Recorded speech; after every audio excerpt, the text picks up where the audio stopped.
जी अस्सलाम वालेकुम। खूबसूरत सर्द सुबह है और लाहौर का लॉरेंस गार्डन हम कराची वालों के लिए तो ऐसा है जैसे कोई जन्नत का मंज़र हो। ये कराची में तो पिछले 20-25 सालों में वहाँ की सियासत बहुत कुछ खा गई, उसमें गार्डन्स और पार्क्स भी शामिल थे। और इस खूबसूरत जगह पे हमारी एक बहुत ही होनहार एक खूबरू एंकर आयशा हमारे साथ मौजूद हैं। आयशा अंसारी साहिबा ने बहुत यंग एज में बहुत अच्छा मकाम बनाया है। आइए उनसे बात करते हैं। आयशा, अस्सलाम वालेकुम। वालेकुम अस्सलाम। थैंक यू सो मच अशर, आपने मुझे मौका दिया अपने चैनल का हिस्सा बनने का और लोगों तक मेरी आवाज़ भी पहुंचाने का। I am so lucky and I am feeling so good to be a part of this interview. अच्छा आयशा, आप हैं बाय बर्थ लाहौर से ही? जी जी। अच्छा, और आपकी स्कूलिंग, कॉलेज, यूनिवर्सिटी कौन सी थी आपकी? यूनिवर्सिटी मैंने पंजाब यूनिवर्सिटी से मास कम्युनिकेशन किया और उसके बाद ही मेरे अंदर ये चाह उभरी कि मुझे मीडिया में भी कोई कुछ करके दिखाना चाहिए, ऐसा कोई मकाम बनाना चाहिए। इससे पहले मैंने जो न्यूज़ रूम और प्रोडक्शन के अंदर मैंने काम किया और आगाज़ में ऐसा सोचा नहीं था कि स्क्रीन की तरफ आना है। और मुख्तलिफ़ ऑर्गेनाइजेशन जब स्विच की तो वहाँ पर यह एहसास हुआ कि इस तरफ भी आना चाहिए और लोगों तक अपनी आवाज़ पहुँचानी चाहिए। तो जैसे अक्सर होता है कि आप किसी इलेक्शन सेल में थी या किसी और उसमें अटर्नी आई थी? जी जी। और किस ईयर की बात है? मैंने बैक इन 2015 अपनी पहली इंटर्नशिप की थी फ्रॉम वर्क न्यूज़। उस वक्त प्रोडक्शन मैंने वहाँ पर की थी। उसके बाद फिर मैंने दुनिया न्यूज़ से इलेक्शन सेल में हिस्सा लिया। उसके बाद I joined city news network, उनका UK 44 चैनल आया था, वहाँ पे मैंने प्रोडक्शन की। फिर मुझे वहाँ पर भी थोड़ा चांस मिला कि मैं एंकरिंग की ट्रेनिंग करूँ, क्योंकि वहाँ पे भी कई दोस्तों और साथियों ने इस बात के ऊपर उभारा था कि आपको एंकरिंग की तरफ आना चाहिए। तो वो थोड़े अरसे की ट्रेनिंग थी। उसके बाद फिर आई जॉइंड 7 न्यूज़ और 7 न्यूज़ में भी मेरा प्रोडक्शन का काम था। वहाँ पर मैंने कॉपी एडिटिंग भी की, फिर टिकर्स भी ऑपरेट किए और मुझे बहुत सी नई चीज़ें सीखने का मौका मिला। तो वहाँ से फिर आगाज़ हुआ प्रॉपरली एंकरिंग का। मुझे फिर जो मेरे वहाँ पे बॉस थे और कुछ जो सीनियर एंकर्स थे, उन्होंने मुझे उभारा इस बात पर कि तुम्हें आना चाहिए एंकरिंग की तरफ। तो फिर 3-4 महीने की जान लगा के जो ट्रेनिंग की, उसके बाद फिर एक दिन उन्होंने मुझे हेडलाइंस में ऑन एयर किया।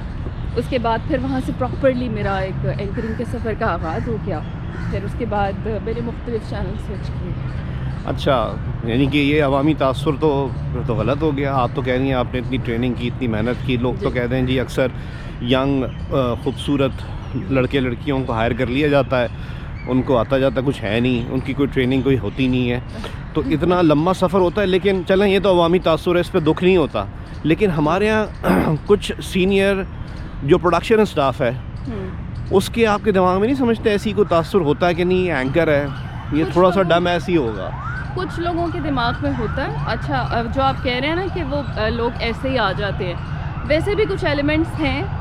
मैं पूरी तरह इनकार नहीं करूँगी कि ऐसा बिल्कुल नहीं होता, लेकिन आई थिंक एक चीज़ को बहुत ज़्यादा ओवर एग्जैजरेट करके पेश कर दिया जाता है और अगर कोई चीज़ 2% है तो उसको 100% बना के पेश किया जाता है। ऐसे भी बहुत से लोग हैं, मुझ समेत मेरी बहुत सी जानने वाली फ़ीमेल और मेल एंकर्स हैं, जिन्होंने बहुत ज़्यादा रगड़ा खा के, बहुत ज़्यादा मेहनत करके उन्होंने अपने आप को एक्सट्रीम पर्सनैलिटी बनाया और इस मकाम पे पहुंचाया है। तो मैं अपने जर्नी को देखूं तो मेरे लिए तो यही सच है, क्योंकि मैंने सारा इससे पहले जो न्यूज़ रूम का काम और उसके बाद जो मैंने ट्रेनिंग की, तो मेरी तो वो पूरी मेहनत रंग लाई। उसके बाद अब जाके इतने सालों की मेहनत के बाद जो एक मकाम होता है, और मैंने तो ऐसे हासिल किया। अच्छा, दूसरा कहा यह जाता है कि जो फीमेल एंकर्स हैं, ख़ास तौर पर जो हमारे न्यूज़ रीडर्स हैं, उनका करियर पाथ तो बहुत लंबा होता है, लेकिन वो बहुत जल्द ख़त्म भी हो जाता है। शादी हो जाता है, शादी हो जाती है और वो फिर अक्सर लड़कियां तो छोड़ ही देती हैं। तो आप क्या समझती हैं, आपने आगे जाके ये फ़ील्ड को कंटिन्यू करना है या आप ये शर्त रखेंगी नहीं जी मैं जिससे शादी करूं वो मुझे फ़ील्ड कंटिन्यू करने की इजाज़त दे? ये तो बात की बात है, लेकिन जैसे आपने कहा कि बहुत से लोग हैं जो शादी के बाद छोड़ देते हैं और शादी उनके लिए रुकावट बन जाती है। तो मोस्टली इसलिए होता है क्योंकि न्यूज़ एंकरिंग या program anchoring it's also full time job. आप अपने पूरी लाइफ इसके अंदर दे देते हैं और ये देखने में तो आसान लग रहा होता है, हमने टीवी ऑन किया, एक बंदा बैठ के न्यूज़ पढ़ रहा है, लेकिन जो स्टूडियो में बैठा होता है उस शख्स को पता होता है कि इसके अंदर कितनी एनर्जी लगती है, बहुत एनर्जी कंज्यूमिंग है, आपका बहुत टाइम लग रहा होता है। तो उसके साथ ये होता है कि अगर कोई फ़ीमेल है एंड दे गेट मैरिड तो फिर जो ससुराल की मसरूफियात, जो बाकी घर के काम हैं, और फिर बहुत सी ख़वातीन जो जब मदरहुड की तरफ जाती हैं तो उनके लिए बहुत मुश्किल हो जाता है कंटिन्यू करना। लेकिन मेरे सामने बहुत सी ऐसी मिसालें भी हैं जो मैरिड ख़वातीन हैं, मदरहुड में भी दाखिल हो चुकी हैं और उसके साथ वो कंटिन्यू कर रही हैं। मेरी अपनी बड़ी सिस्टर जो हैं, मतलब she is also a mother, और जो मेरा भांजा है he also goes to office with her, और वो अपनी मदर के वो खुद साथ भी एंकर हैं। हाँ, वो अपनी मदर के साथ ऑफिस भी जाता है, और वो सारे मामलात जो हैं वो इतनी छोटी सी एज में देख रहा है। तो इसके लिए आई थिंक बहुत ज़्यादा स्ट्रॉन्ग होना पड़ता है और आपको एक्स्ट्रा रेजिलियंस चाहिए होती है कि आप उसको अपनी जो मैरिड लाइफ है और जो आपकी मीडिया की लाइफ है उसको साथ मैनेज करें। तो कुछ लोग हैं वो नहीं करना चाहते कंटिन्यू, तो वो फिर उनका अपनी पर्सनल चॉइस है, लेकिन इट्स नॉट नेसेसरी कि शादी के बाद उससे बिल्कुल ही किनारा कशी कर ली जाए। अच्छा, लाहौर तो बड़ा खूबसूरत शहर है, इंफ्रास्ट्रक्चर बड़ा सपोर्टिव है। कभी करियर के लिए कराची या किसी और शहर जाना पड़ा तो जाएंगी?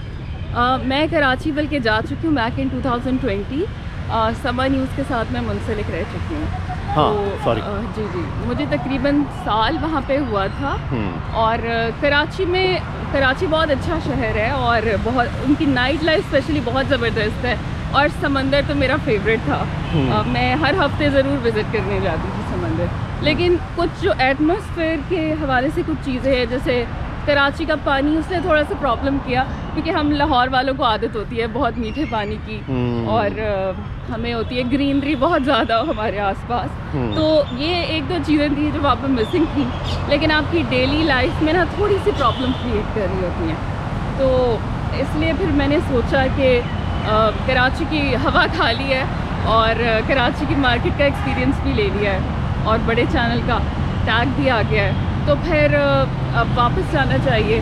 तो फिर I tried back for Lahore. अच्छा आयशा, थ्रेशोल्ड क्या रखा हुआ है आपने कि भाई मैंने वैसे आपने, हाँ पहले तो ये बताएं कि पिछले आप 2015 में अगर आपको एज अ ट्रेनी आपने ये फील्ड ज्वाइन की थी, तो पिछले 7-8 साल में जो आपने इस इंडस्ट्री के बारे में ख्वाब देखे हुए थे, जो सोचा हुआ था, जो प्रिटेंड करती थी, वैसी ही है ये इंडस्ट्री, या मायूसी हुई, या आपको लगा नहीं यार मैं अंडररेट कर रही थी, ये बहुत अच्छी है?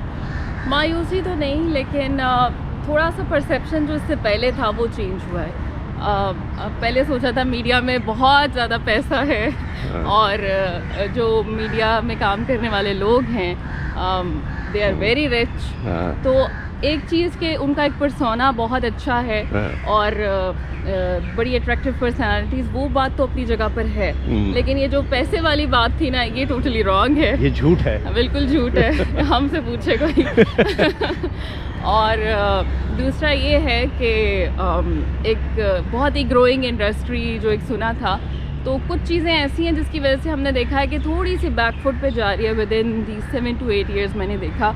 और इसी दौरान सोशल मीडिया बहुत एक्टिव हो गया है, तो सोशल मीडिया का बहुत ज़्यादा रुझान आ गया है। और लोग पहले जो बैक इन द टाइम जब प्रिंट मीडिया आया था, और लोग उस दौर में जब इलेक्ट्रॉनिक मीडिया की तरफ आ रहे थे ये सोचते हुए, अब वही लोग जो हैं वो इस तरफ जा रहे हैं, सोशल मीडिया की तरफ, और इस तरफ ज़्यादा रुझान है। इसके अंदर आपको उतनी ख्वारी नहीं होती। ऑब्वियसली मेहनत तो हर चीज़ डिमांड करती है, और आपको अपना इनपुट बहुत ज़्यादा देना पड़ता है, तभी एक अच्छी आउटपुट निकलती है। जैसे माशाल्लाह आपका चैनल है, इट्स ग्रोइंग एंड थ्राइविंग, तो ये सब कुछ तो होता है। लेकिन सोशल मीडिया का एक बहुत रुझान अब मार्केट में आ चुका है, और आजकल के जो बच्चे हैं वो बहुत ज़्यादा वेल अवेयर हो गए हैं थ्रू सोशल मीडिया। और कोई भी चीज़ होती है जो जिसकी तस्दीक करनी होती है, तो लोग सोशल मीडिया की तरफ भी जाते हैं। एक टाइम था सिर्फ टीवी लगाया जाता था और देखा जाता था कि हाँ ये खबर सच्ची है कि नहीं है, लेकिन अब सोशल मीडिया उससे भी दे आर सेटिस्फाइड। और आपने क्या सोचा है, कोई मेल या फीमेल बड़ी कोई होस्ट जो आप समझती हो कि नहीं यार मैंने ये बनना है, इस मुकाम तक जाना है, जी, जो आपकी फेवरेट हो? वैसे तो बहुत सारे हैं नाम और बहुत से लोग हैं जो मुझे बहुत इंस्पायरिंग लगते हैं। राइट नाउ एक बहुत अच्छी एंकर हैं मारिया मेमन, तो she is my role model. और मैंने उनके जब भी प्रोग्राम देखे हैं वो कंटेंट उनका बहुत स्ट्रॉन्ग है। और जो एक पहले सुना था कि मीडिया में बस खूबसूरत चेहरे तैयार होके आप बैठ जाएं तो दैट्स ओके, मतलब मेल फीमेल दोनों के लिए। तो ऐसा बहुत से ऐसे एंकर्स हैं जिनको देख के वो तासुर बिल्कुल ज़ायल हो जाता है।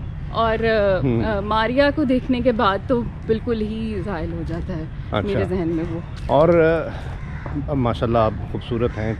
कभी आपको ऐसा हुआ कि आपको बिल्कुल ही ऑफ़र ऐसी आ गई किसी ड्रामा इंडस्ट्री से, तो इसको खैर बात कह देंगी या बिल्कुल इस बारे में कभी सोचा ही नहीं? बल्कि ऐसा जब मेरा करियर का स्टार्ट था तब से लेके और अभी तक मैं जहाँ चैनल में होती हूँ उधर कुछ ऐसे मौके भी आते हैं, जैसे कुछ नेटवर्क्स होते हैं जिनके अंदर एंटरटेनमेंट साइड भी होती है। तो जब उन लोगों से इंटरेक्शन होता है तो दे से कि इस तरफ भी आए, इस तरफ भी ट्राई करें। अच्छा, आपको ऑफर हुई है? हाँ जी।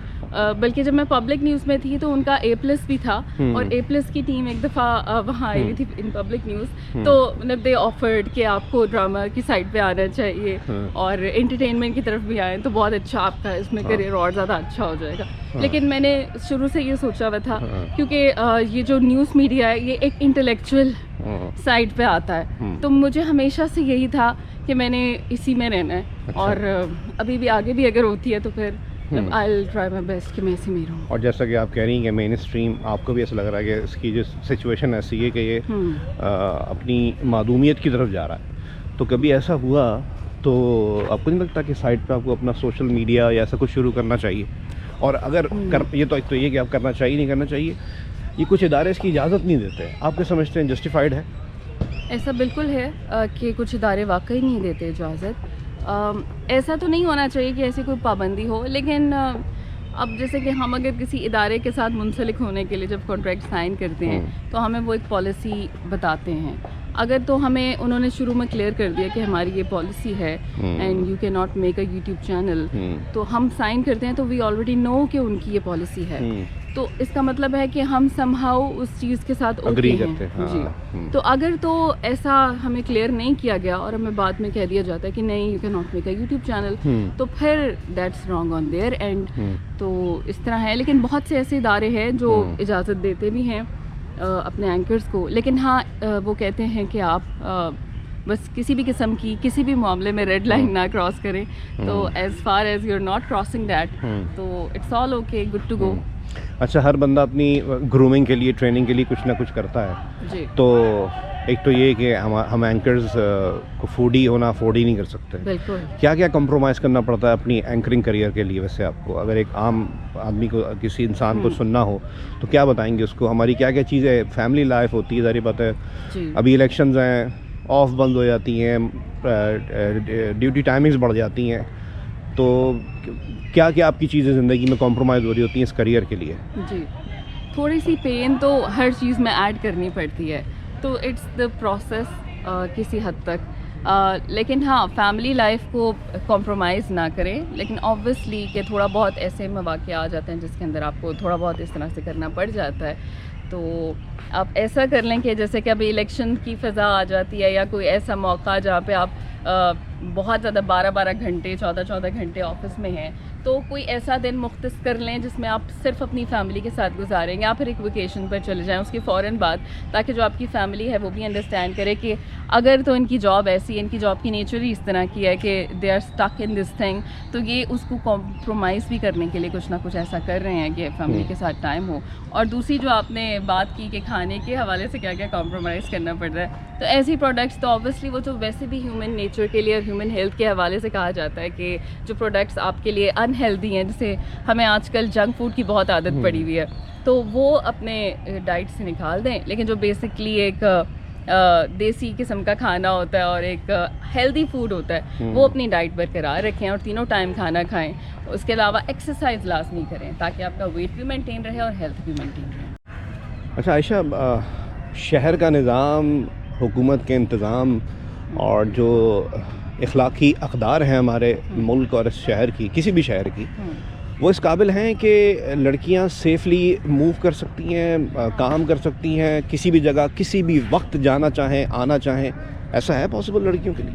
कुछ जगह ऐसी हैं जहाँ पे उनके लिए सेफ़ माहौल बनाया गया है, लेकिन उन जगहों में भी टाइमिंग्स कुछ ऐसी हैं जिनके अंदर आप इजीली और बग़ैर किसी टेंशन के नहीं निकल सकते। मैं अगर अपनी बात करूँ, मेरी इवनिंग शिफ्ट है और 5 to 1 शिफ्ट, और मुझे रात को 1-1:30 बजे घर आना होता है। तो जब तक मैं घर नहीं पहुंच जाती तो मेरे वालिदैन जाग रहे होते हैं अभी तक उस वक्त कि हमारी बेटी सेफ़ एंड साउंड घर पहुंच जाए।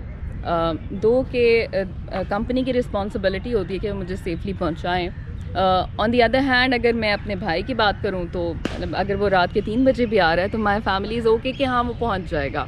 तो ये वाले मसाइल हैं और किसी हद तक हैं, और ये हम ही ने मिल के ठीक करने हैं। और इसके लिए हमारी हुकूमत को सबसे ज़्यादा ज़रूरत है एक्शन लेने की कि वो इतना सेफ़ एंड साउंड माहौल प्रोवाइड करें लड़कियों को कि वो अगर अपना काम कर रही हैं तो वो सेफ़ली पहुंच जाएं और उनके वालिदैन को ये परेशानी ना हो। जिस तरह से कहा जाता है कि हुकूमत की ये ज़िम्मेदारी होती है कि वो इस तरह के मामलात को यकीनी बनाएं, और साथ ही साथ वो जिस इदारे में काम कर रही हैं उस इदारे की भी ये रिस्पॉन्सिबिलिटी है कि वो इसके ऊपर स्ट्रिक्ट एक्शन लें और वो इस बात को यकीनी बनाएं कि जो लड़कियां उनके इदारे में काम कर रही हैं वो बग़ैर किसी परेशानी के, बग़ैर किसी झिझक के, बग़ैर किसी टेंशन के वहाँ पर इजीली काम कर सकें। लेकिन मंजिल अभी दूर नज़र आती है। मंजिल दिल्ली अभी थोड़ा सा दूर है। चलें आयशा, बहुत शुक्रिया, आपने अपने बिज़ी शेड्यूल में से अपना टाइम निकाला।